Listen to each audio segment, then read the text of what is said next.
이상 행동을 보였다고 전 느껴지거든요. 네네. 첫 번째는 최고위원회에 의해서 자기가 흥분에 못 이겨갖고 막 고함을 지르다가 갑자기 주변이 쎄해지고 몇 초 동안 아무도 아무 얘기도 못하게 되는 지경. 그 다음날은 의원총회가 있는데도 불구하고 갑자기 사라졌어요. 잠적했습니다. 그리고 또 어저께 연사흘째 되는 날 기자들을 앞에서 맨날 입국 탓하고 법정으로 뛰어들어가던 이재명이 갑작스럽게 기자회견을 한답시고 하면서 기자들을 개라고 욕을 하고 네네. 그러면서 이제 뭐 이 자기가 그 해명이랍시고 세 가지를 들었습니다. 내용은 그렇다 치고 제가 궁금한 건 이거예요. 아니 이재명이 이화영 재판의 이후에 이런 행동들을 보이는데 이화영 재판이 충격적이었다는 뜻인가요? 누가 보더라도 그렇게 결과가 나오리라고는 생각하지 않았을까요? 더군다나 변호사인데 이화영이 무죄 받을 거 생각했을까요?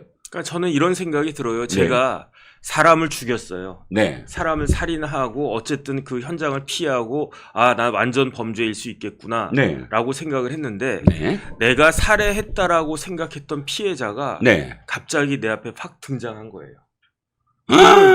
깜짝이야. 그러면은 이제 멘탈이 나갈 수밖에 없지 않겠습니까? 그건 공포물로 변하는데? 그러니까요. 지금 제가 봤을 때 이건 충분히 예상이 될 수 있는 건데 네네. 그런데 모든 사람이 예상을 해도 본인만 애써 외면한 경우가 있을 수 있잖아요. 제가 봤을 때 이런 거 아니었는가.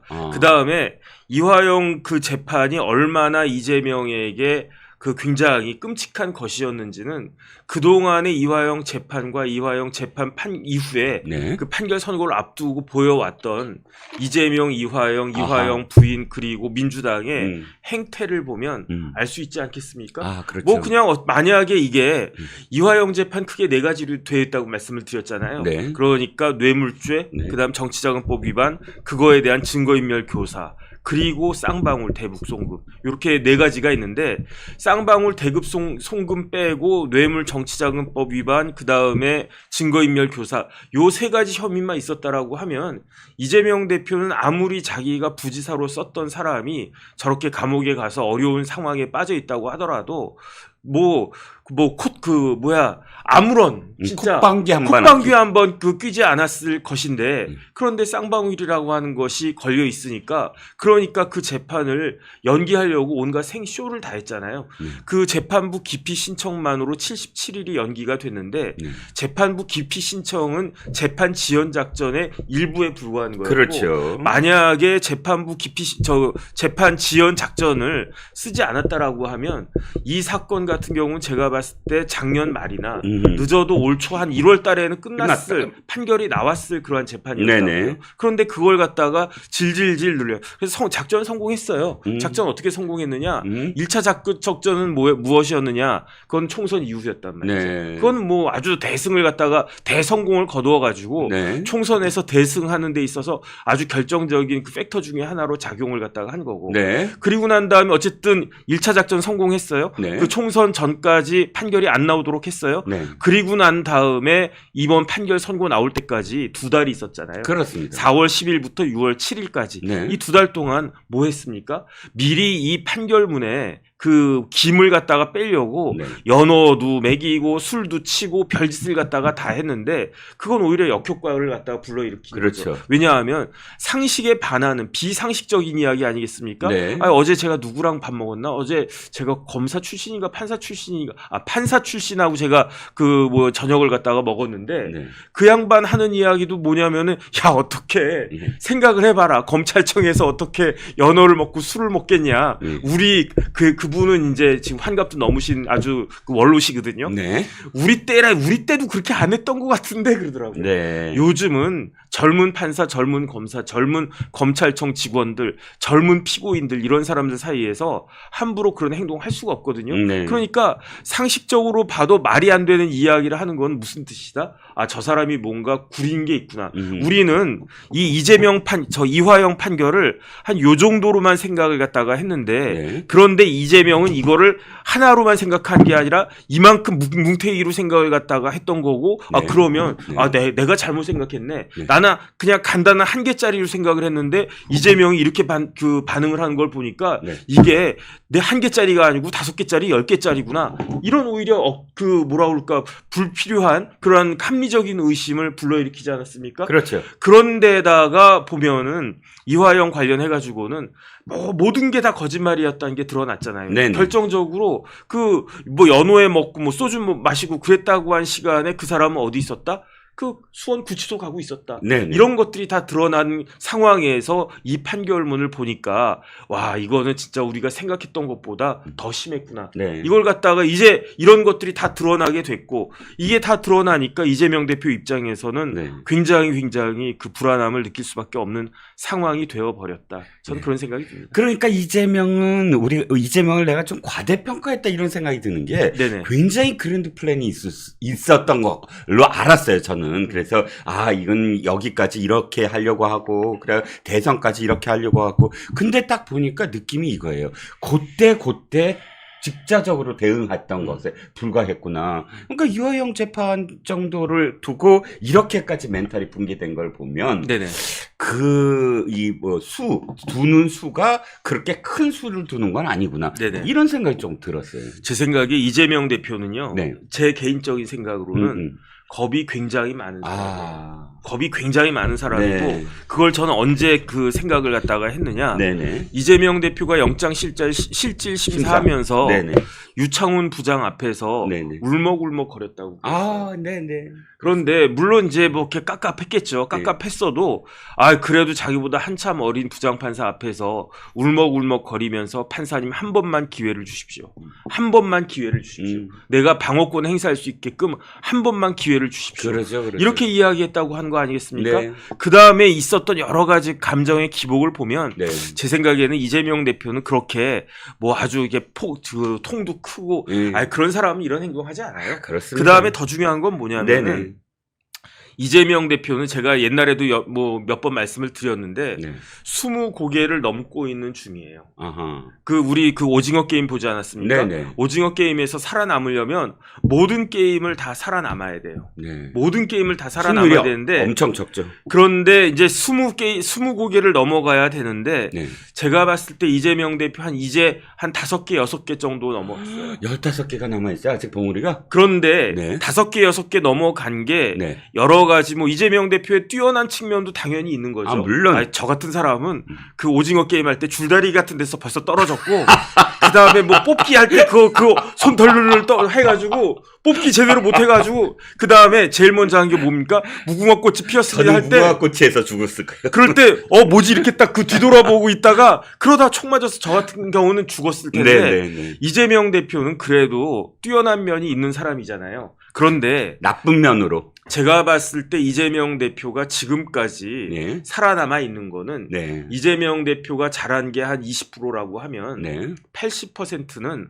운이 좋은 거고 네. 운이 좋았다라고 하는 건 무엇을 의미하느냐. 그 80%는 국민의힘에 헛발질한 거예요. 그렇죠. 국민의힘이 헛발질 해가지고 이재명 대표를 지금까지 살려준 거거든요. 네네. 그게 왜 그런가? 지금 국민의힘 우리나라 대통령 누굽니까? 윤석열 대통령이잖아요. 네. 윤석열 대통령 뭐 했던 분입니까? 검사했던 분이잖아요. 네네. 직전 보직이 뭐였습니까? 검찰총장이었단 말이에요. 네네. 윤석열 검찰총장 출신 대통령 눈에 봤을 때 네. 이재명 같은 사람은요. 네. 진짜 시대의 범죄자거든요. 그렇죠. 그런데 그 눈으로 봤을 때에는 법적인 눈으로 봤을 때에는 네네. 이재명 같은 피의자 피고인은 네. 법망을 벗어날 수가 없는 거예요. 그 다음에 윤석열 대통령만 그랬습니까? 윤석열 대통령 주위에 있었던 사람들 중에 상당수가 다 서울법대 나오고 검사들 아니었습니까? 그렇죠. 제가 봐도 네. 저 역시도 2년 전에 그 이재명 대표가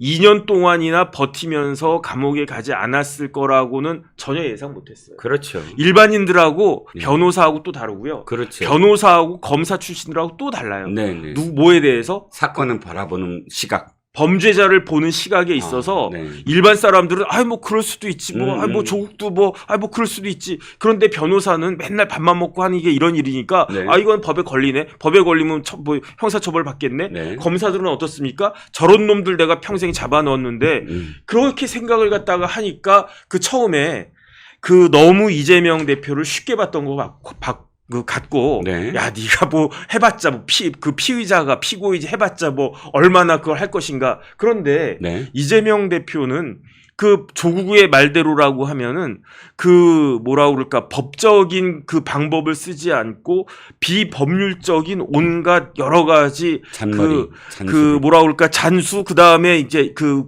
굉장히 예. 다른 그러한 방법을 통해 가지고 지금 여기까지 왔잖아요. 그렇죠. 그런데 5번, 6번, 7번까지는 이렇게 피하는 게 가능한데 네. 20번까지는 전 못 갈 거라고 생각을 하거든요. 그렇죠. 그런데 이제 그 중에 첫 번째에 나와 있는 굉장히 큰 암초가 네. 이 이화영 쌍방울 더군다나 이 재판을 누가 맡느냐. 신진우 부장도 맡는다고 하니까 네. 뭔가 굉장히 재수가 안 좋은데 네. 재수가 없는데 만약에 이 재판을 신진우 부장이 아니고 수원지법의 다른 그 재판부에 배당이 됐다라고 그러면 그냥 뭐 한번 또 해보지 이런 생각을 갖다가 했을 텐데 네. 왜 또 재수 없게 신진우가 맡았어? 그러게 말이에요. 이런 생각들을 하게 되니까 자기도 모르게 막 소리도 높아지고 그 다음에 뭐 자기 마음대로 막 빠지고 그 다음에 자기도 모르게 이제 뭐 욕도 나오고 그러는 것이 아닐까 싶습니다. 자, 말씀 나온 김에 그거 여쭤볼게요. 보나마나 민주당 측, 그러니까 이재명 측 변호사들은 기피 신청도 내고 온갖 방법으로 신진우 부장판사를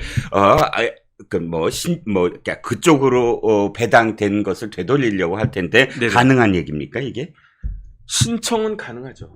기피 신청. 기피 신청은 가능하고요. 네. 그 다음에 그걸로 인해 가지고 재판이 지연되는 거는 불가피할 것이다. 대법까지 가야 된다면서요? 그거를 갖다가 일단은 그 법원에서 지방법원에서 네. 기각을 하면 항고하고요. 네. 항고하면 또 고등법원에서 또 기각하면 재항고하고요. 네. 그래서 재항고를 대법원에서 하는 거거든요. 네. 그 기간이 지난번 이화영 재판 같은 경우에 77일이 걸렸는데 그런데 이거는 두 가지 문제가 있어요. 첫 번째는 첫 번째는 이화영이 해가지고 재판을 질질질 끌었고 지연했던 전례가 있으니까 네네. 야, 저 민주당에 또 저 행동을 하나? 네. 또 저런 식으로 그 처신을 갖다 하나? 그럼 뭐 당연히 유죄가 나오는 거지. 네네. 라고 생각할 거 아니겠습니까? 네네. 두 번째는 지난번 이화영 재판은 피고인이 이화영이었어요. 네네. 그런데 이거는 이재명 대표 당사자 아닙니까? 네네. 본인 아닙니까? 네. 그러니까 이화영이 재판 지연한 거야. 뭐 나랑은 상관없어. 내가 뭐 이화영이 무슨 상관이 있어. 이런 식으로 이야기할 수 있었는데 네. 그런데 이 사건 같은 경우는 이재명 대표 본인이 피고인이기 때문에 네. 이런 그 두 가지 추가적인 부담 어려움이 있는 것인데 네. 그럼에도 불구하고 재판 지연하기 위해서 기피 신청을 할 것이다라고 저는 생각을 합니다. 네. 왜냐하면 시간을 질질질 끄는 게 목적이니까. 그게 이재명 대표 입장에서는 가장 급선무이기 때문에 저는 어차피 또 재판 지연하려고 별별 또 묘수를 갖다가 쓰려고 하지 않을까 생각이 듭니다. 예, 이 와중에 이지수님 멤버십 가입해 주셨습니다. 정말 감사합니다. 자, 본격적으로 이재명의 항변 세 가지를 좀 정법전께서 제대로 좀 해석을 해 주시죠.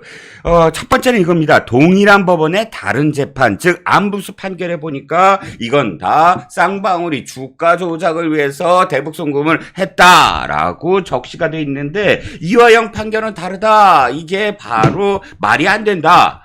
그런 이유다라고 얘기했습니다. 네네. 어떻게 생각하세요? 안부수하고 이화영하고 피고인 자체가 달라요. 피고인은 다르죠. 피고인 자체가 다르기 때문에 판결문이 달라질 수밖에 없는 거고요. 그렇죠. 그건 뭐 지극히 당연한 거고. 너무 당연한. 그 다음에 이야기. 안부수가 기소가 된 게 네. 제 기억에 2022년인가 그렇거든요. 2022년 그러니까 김성태가 송환되기 전부터 재판은 열리고 있었고 그 다음에 김성태가 그러니까 강제 압송. 네네. 강제 압송 당하기 전에 재판이 쭉 진행되고 있었던 그 재판입니다. 바로. 제가 저 메모한 거 찾아보니까 네네. 안부수 사건이 2022년 고압으로 나가니까 네. 2022년 사건 맞고요. 네. 김성태가 한국에 들어온 거는 압송돼서 들어온 거는 네. 그 싱가포르에서 네. 2023년 뭐 1월인가 2월인가 그랬어요. 네, 그렇습니다. 그러니까 안부수에 대해서 검찰이 공소장을 썼을 때에는 김성태가 돌아온 이후 김성태에 의해서 밝혀진 여러 가지 사건들에 대해서 네. 알 수가 없었던 상황이었어요. 그렇죠. 그렇기 때문에 원래 그 다음에 이제 그 판결이라고 하는 거는 검찰이 기소한 내용에 대해서만 판결하는 거거든요. 그렇죠. 그러니까 2022년도 현재 안부수에 대해서 밝혀진 내용만으로 네. 검찰은 기소했던 거고 네. 거기에 대해서만 판결을 갖다가 1심에서 했던 건데 만약에 제가 봤을 때 지금 그 2022년 고압 사건이니까 그 1심에서 징역 3년 6개월 나왔어요. 네네. 그런데 거기에 대해서 이제 항소해가지고 항소심이 진행이 되고 있는데 그런데 제가 찾아봤더니 항소심 재판이 그냥 홀딩되어 있어요. 아, 네. 그래서 왜 홀딩되어 있는지는 모르겠는데 네. 만약에 이화영 재판 결과를 보고 재판을 갖다 계속 진행할 거라고 한다라고 하면 네네. 그러면 공소장이 이재명 대표가 요구하는 대로 이재명 대표가 생각하는 대로 이화영 그 부지사에 대한 판결과 동일한 내용으로 비슷한 내용으로 공소장이 변경돼서 판결문 내용이 일치가 될 가능성도 상당히 있을 것 같다는 생각이 들고요. 네. 그 다음에 저는 어제 저 이야기를 제가 어벤져스 할 때 저 이야기가 나왔거든요. 네. 근데 도대체 이재명 지사가 어제 이재명 대표가 네. 그 이번 주는 네. 제가 계속 이번 주 월요일부터 말씀을 드렸는데 월요일, 화요일, 금요일 재판이 있었어요. 네네. 그래서 어제는 공직선거법 재판이 있었고 이번 주는 아주 이재명 대표가 최악의 한 주였을 거예요. 그렇죠. 왜냐하면 지난주 금요일에 이화영 판결 받아가지고 기분 그냥 싹 나쁜 상태에서 이번 주는 대장동, 그 다음에 위증교사, 그 다음에 공직선거법까지 아주 그냥 삼종제 재판이 다 있었던 가장 한 중요한 주였거든요. 재판 3개가. 그러니까 재판 3개가 다 있었던 네. 그거였는데 그런데 어제 그 이재명 대표가 공직선거법 그 재판하러 들어가면서 뭐 안부수 운운했다라고 네네. 했길래 뭐 무슨 이야기인가? 그래서 제가 잘 모르겠다 그 생각을 갖다 했었거든요. 예. 근데 오늘 아침에 이제 신문을 갖다 딱 보니까 이재명 대표가 주장한 바가 첫 번째 판결이 같은 수원 지방 법원인데 재판부는 달라요. 네. 어떻게 뭐 판결 내용이 뭐 달라질 수 있냐?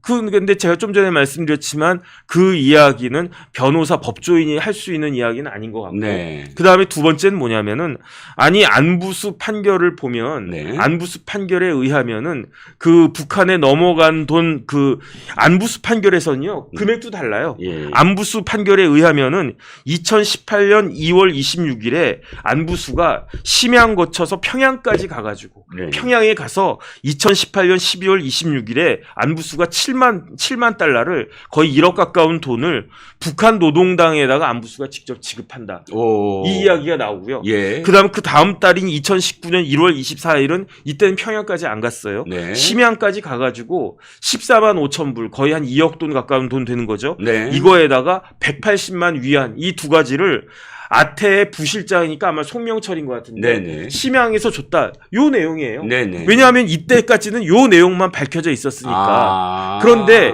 이 네. 안부수가 이런 식으로 북한에다가 돈을 전달한 목적이 쌍방울 주가 조작을 위해서였다라고 안부수 판결에 나와 있었는데 왜 이화영 판결에서는 그 쌍방울 주가 조작을 위해서가 아니고 경기도 대북 사업인 것으로 그렇게 말을 갖다가 바꿨느냐? 안부수 판결에서 쌍방울 주가 조작이었으니까 이화영에 있어서도 쌍방울 주가 조작이 되어야 하는 거 아니냐라는 게 이재명 대표의 주장인데 네. 이거는 제가 봤을 때 조금 너무 지금 이렇게 충격을 많이 받으신 것 같다. 전 그런 생각이 드는 게 그렇죠. 쌍방울이 그 북한에 넘겨준 800만 불은요. 네. 이중적 목적이 있는 거예요. 아, 그렇죠. 그렇죠. 첫 번째는 예. 경기도 사업을 위해서 그 경기도의 그 대북 사업과 예. 그 다음에 그걸로 인해서 이제 이재명 대표의 방북 비용으로 800만 불 들어간 게 예. 그게 메인이고요. 맞아요. 사이드로 예. 그 김성태가 사업하는 사람인데 그렇죠. 뭐 꽁으로 뭐 그거 갖다 했겠습니까? 그렇죠. 그러니까 이 그 김성태가 800만 불이라고 하는 100억이라고 하는 거금을 북한에 쐈을 때에는 네네. 두 가지 목적이 다 있는 거예요. 그렇군요. 그러니까 경기도 사업을 위해서도 한 거고, 네네. 그 다음에 쌍방울 뭐 주가 조작만 하려고 그랬겠습니까? 그 북한 통해 가지고 돈 벌려고 한 거고. 그렇죠. 이 두 가지 목적이 다 있는 거고요. 이 두 가지 목적이 있었기 때문에 네. 제3자 뇌물죄가 성립이 되는 거예요. 그렇습니다. 왜냐하면 제3자 뇌물죄는 예컨대 제가 다이렉트로 우리 그 이종근 그 실장님이 출세하셔가지고 네. 뭐 국정원장이 되셨다고 쳐요. 그러면 야 얼마나 만나기 좀 힘들겠습니까? 그래 가능한 좀 비율을 들어주시면 안 되겠습니까? 아니 뭐 불가능한 너무 얘기하는 불가능한 거예요. 얘기. 아니 네네. 그래가지고 제가 이종근 우리 원장님을 갖다가 내가 활용하면 네. 돈 좀 되겠네 네네. 라고 생각하고 제가 직접적으로 돈을 갖다가 주면 예. 그럼 게임 끝나는 거예요. 이건 그냥 직접 뇌물 받은 그러니까 거죠. 저는 그냥 뇌물죄로 그냥 끝나는 거예요. 그렇죠. 공영하고. 그런데 예. 만약에 이종근 국정원장님이 그 아끼는 사람이 정혁진 변호사라고 쳐봐요. 네네네. 그러면은 어떤 사람이 야 이종근 그 원장님은 워낙 청렴하고 대쪽 같고 이런 분이니까 이건 기분 좋다. 저 사람한테는 이게 바늘 끝 하나 들어가지가 않아. 그러니까 헐렁헐렁한 정혁진이라고 하는 사람한테 돈을 주면은 정혁진이가 딱 가가지고 이렇게 좋은 말 삭삭삭하면 그럼 또 속아 넘어가가지고 네네. 넘어갈 수 있지 않을까 그렇죠. 해가지고 저한테 뇌물을 주면 네네. 그게 제3자 뇌물죄인데 그렇죠. 이 경우에는 한 가지가 더 들어가요. 어떤 게 들어가죠? 부정한 청탁. 그러니까 그러니까 쌍방울이 부정한 청탁이 없었다라고 하면 김성태 회장이 800만 불이 아니라 8천만 불을 북한에 쏴줘도 이재명은 무죄예요. 부정한 청탁이 없었다라고 하면 내가 예컨대 김성태 회장인데 네. 우리 뭐 이재명 대표를 너무너무 존경하고 이런 사람 없어. 이런 사람이 우리나라 대통령이 돼서 우리나라를 말아먹어야 돼. 이런 생각을 갖다가 100% 하고 있었다. 네. 그러니까 내가 이 사람을 대통령 시켜가지고 대한민국을 말아먹게 하기 위해서는 내가 무슨 짓이라도 할 거야 라고 생각을 하고 북한에다가 뭐 8천만 불 1억 달러를 갖다가 쐈다. 네네. 그리고 나서 제가 그 이재명 대표한테 김성태 회장이 아무것도 바라는 게 없었어. 그랬다라고 하면 그러면 이재명은 무죄예요. 부정한 청탁이 없었어요. 어떤 부정한 청탁이 있었죠? 그럼 이번엔? 아니 이번에는 경기도를 통해 가지고 북한 통해 가지고 북한 사업해 가지고 주가도 올리고 내가 뭐 이것도 하고 그런 생각이 있었던 거예요. 맞아요. 그러니까 이게 제3자 뇌물죄가 되려면 지금 이 사람들이 주장하듯이 주가 조작을 할 목적이 있었으니까 이 김성태가 800만 달러를 줘야 제3자 뇌물죄가 성립이 되잖아요. 그러니까 오히려 예. 이재명 대표의 어제 저런 발언은 스스로 제3자 뇌물죄의 그 그러니까 제3자 뇌물죄에 있어서 구속 요건 중에서 네네. 검찰이 가장 밝히기 어려운 게 뭐냐? 네. 부정한 청탁이에요. 네. 왜 돈 준 거는 뭐 800만 불 간 거 이미 다 나와 있어요. 네. 그 다음에 그 돈을 뭐 북한이 받은 거 다 나와 있어요. 네네. 그 다음에 뭐 이런저런 대가 관계 같은 거 다 입증하기 쉬운데 네. 부정한 청탁을 입증하는 게 제일 어렵고 까다로운 부분인데 이 부분에 대해서 오히려 이재명 대표가 더 쉽게 밝혀질 수 있게끔 자리를 쫙 깔아준 것이다. 저는 그런 생각이 듭니다. 그렇습니다. 제가 보더라도 안부수를 지금 기자들 앞에서 입에 올린 건 실수였다. 실책이었다. 왜냐하면 우리가 잊혀져가는 인물이긴 하지만 그럼에도 불구하고 당시에 무슨 일이 있었어라고 다시 찾아보는 계기가 됐거든요. 네네. 근데 보니까 당시에 안부수라는 사람이 그 전에는 아이고 나는 진짜 몰라요 하다가 그리고 자기 재판도 받다가 김성태가 압송된 다음부터 입장이 바뀝니다. 네네. 바뀌어갖고 대질신문을 이화영하고 하는데 검찰 앞에서 대질신문 하는데 이렇게 얘기를 해요. 아유, 김성태도 붙잡혀 오고요. 이제 더 이상 제가 버틸 수가 없습니다. 이제부터는 사실대로 얘기하겠습니다라고 이화영 앞에서 안부수가 얘기하거든요. 네네. 그 이후부터 안부수의 진술이 달라져요. 네네. 그러니까 김성태가 안 들어오기만 믿고 자기가 거짓말을 했었는데 이미 죄인의 딜레마가 됐잖아요. 죄수의 딜레마. 네네. 그러니까 김성태가 다 풀어버리면 나는 그걸 다 뒤집어 쓰고 거짓말한 셈이 되는데 네네. 다 드러나는데 그러니까 그런 대목들이 일일이 전부 다 지금 다시 복귀되고 있다. 그러니까 복귀시키지 말았어야 됐는데 네네. 도리어 지금 실책을 한 거다. 이런 생각이 좀 듭니다. 네네. 자, 그 문제는 이제 뭐 다 넘어가고요. 벌어진 일 몇 가지만 말씀을 드릴게요. 공직선거법 위반 재판정에서 검찰하고 이재명이 공소장 변경을 두고 막 다퉜네요. 네네. 이게 제가 보니까 이거예요. 공소장을 냈어요. 그런데 이게 재판 진행 중에 중요한 진술들이 새로 추가가 돼. 증인에 의해서. 그럼 공소장 변경을 할 수 있나요? 공소장 변경할 수 있어요. 지금 검찰이 그렇게 하는데 왜 이재명은 안 된다고 하는 거죠? 그게 본인한테 불리한 내용이 되니까. 아하. 왜냐하면 공소장을 변경해가지고 네. 제가 그거는 정확하게 보지는 못했어요. 네. 그런데 아마 이제 언론을 통해서 들리는 이야기는 네. 공소장을 어떻게 변경할 것이냐. 유동규 등이 이렇게 이것저것 이야기를 갖다가 골프 얘기 같은 거. 공직선거법이 예, 예. 뭐가 문제가 되느냐. 네. 김문기 처장 알았냐 몰랐느냐. 그렇죠. 그 다음에 백현동 그 종상향 4단계 관련해서 국토부에 협박이 있었느냐 없었느냐. 네네. 그런데 유동규가 나와가지고 뭐라고 이야기를 했습니까? 그 유동규 그 본부장이 뭐라고 이야기를 했냐면 뭐 골프 치러 가가지고 뭐 별 생쇼를 갖다가 다 함께 했다. 뉴질랜드 가서 골프 쳤다. 네네. 요트도 빌렸다. 그다음 뭐 온갖 재밌는 이야기들 많이 했잖아요. 네네네. 아마 그런 내용들을 좀 추가해가지고 음. 공소장을 좀 더 풍성하게 만들려고 검찰이 이야기한 것 같다는 그런 생각이 드는데 네네. 그게 이제 이재명 대표는 기분 나쁘다는 이야기인 것 같고요. 예. 저는 사실은 기분 나빠요. 왜 기분이 나쁘냐? 예. 아니 왜 공직선거법 재판을 지금까지도 그러죠. 끝내지 못하고 있지? 그렇죠. 그다음에 왜 지금에 음식점이죠. 와가지고 뭐 쓸데없이 공소장 변경을 못하러 하려고 하지? 물론 쓸데가 없는 건 아니죠. 아니지만 예. 왜 지금에 와가지고야 검찰이 공소장 변경을 갖다가 하려고 하지? 네. 저는 그것도 사실은 좀 이상하다는 생각이 들고요. 뒤늦게. 어쨌든지 간에 빨리 공직선거법 재판을 네. 끝내야지 그게 중요한 건데 검찰이든 법원이든 좀 빨리빨리 좀 빠릿빠릿하게 시시비비를 가려야 되는 것이 아닌가 저는 그런 생각이 듭니다. 한 가지 더 여쭤보겠습니다. 지금 검찰이 변호사법 위반으로 징계를 해달라라고 요구를 했는데 각하됐어요. 네네. 변협에서. 네네. 근데 뭐 또 다시 징계 요청한다고 하는데 내용이 뭐죠?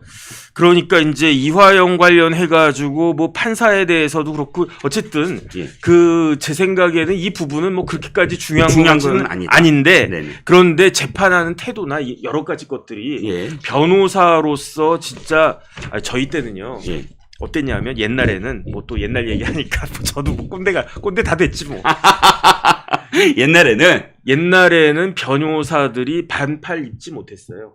선배들이. 에이 너무했다. 그다음에 재판정에서 반팔 못 입고 가고. 아니 그냥 변호사들은 그냥 그 선배 변호사님들이 예. 변호사들은 이렇게 해야 되는 거다라고 하면서 관습적으로. 양복 색깔 같은 것도 짙게 해야 짙은 되고. 색깔 뭐 곤색, 감색 뭐 이런 거. 그다음에 와이셔츠 색깔은 하얀색. 그다음에 반팔 와이셔츠 못 입게 하고.